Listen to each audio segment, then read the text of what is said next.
বিদ্যুৎ কেন্দ্রের চুল্লিতে দেয়া হলো ইউরেনিয়াম।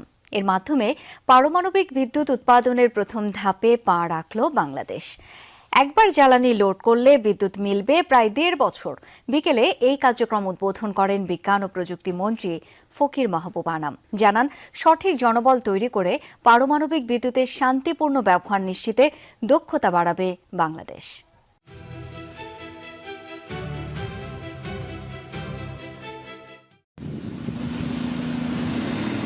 দেশের ইতিহাসে সবচেয়ে বড় একক প্রকল্প রূপপুর পারমাণবিক বিদ্যুৎ কেন্দ্র। তেল ও গ্যাসের নির্ভরতা কমিয়ে পরিবেশ বান্ধব উৎপাদন নিশ্চিতে ইউরেনিয়াম ভিত্তিক এই কেন্দ্রের যাত্রা শুরু হয় 10 বছর আগে। কথা ছিল দেশে পারমাণবিক বিদ্যুৎ উৎপাদন শুরু হবে 2025 সালে, কিন্তু কোভিড মহামারী ও মুদ্রা ব্যবস্থায় চ্যালেঞ্জের কারণে সার্বিক কার্যক্রম পিছিয়ে যায় 1 বছর। অবশেষে মহেন্দ্র খান আসে মঙ্গলবার। এই দিনই প্রথম জ্বালানি হিসেবে ইউরেনিয়াম 235 লোডিং করা হয় রূপপুরে। প্রথমে ইউরেনিয়াম অক্সাইডের ছোট দানা দিয়ে তৈরি হয় জ্বালানি রড, পরে নির্দিষ্ট রিঅ্যাক্টরে অনেকগুলো রড একসাথে বসিয়ে তৈরি হয় ফুয়েল অ্যাসেম্বলি। সেখানে তৈরি তাপই ব্যবহার করা হবে বিদ্যুৎ উৎপাদনে। 1.5 মাসের ট্রায়াল রানে যদি রিঅ্যাক্টরে 30% বিদ্যুৎ উৎপাদন করা যায়, তাহলেই তা যোগ হবে ন্যাশনাল গ্রিডে।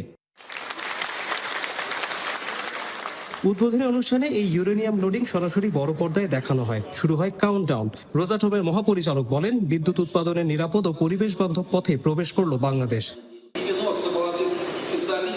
আজ বাংলাদেশ সেই কাতারে যোগ দিয়েছে যারা টেকসই উন্নয়নের নির্ভরযোগ্য উৎস হিসেবে শান্তিপূর্ণ পারমাণবিক শক্তি ব্যবহার করে। নিঃসন্দেহে রূপপুর পারমাণবিক বিদ্যুৎ কেন্দ্র দেশের জ্বালানি ব্যবস্থার একটি গুরুত্বপূর্ণ অংশ হয়ে উঠবে। রোসাটমের জন্য এই প্রকল্পটি বৈশ্বিক পারমাণবিক শিল্পের উন্নয়ন এবং আন্তর্জাতিক অংশীদারদের সঙ্গে বন্ধুত্বপূর্ণ সম্পর্ক জোরদারের ক্ষেত্রে গুরুত্বপূর্ণ পদক্ষেপ। বাংলাদেশের সঙ্গে আধুনিক ও নির্ভরযোগ্য পারমাণবিক বিদ্যুৎ কেন্দ্র নির্মাণে কাজ করতে পেরে আনন্দিত এবং ভবিষ্যতে আরো সহযোগিতা দৃঢ় হবে।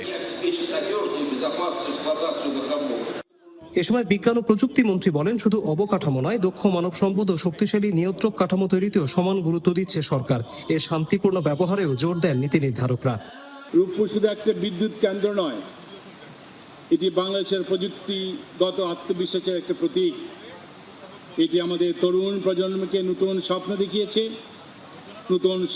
নতুন উদ্ভাবনে উদ্বুদ্ধ হয়ে এবং প্রমাণ করবে যে বাংলাদেশ বড় লক্ষ্য নির্ধারণ করতে তা অর্জন করতে সক্ষম।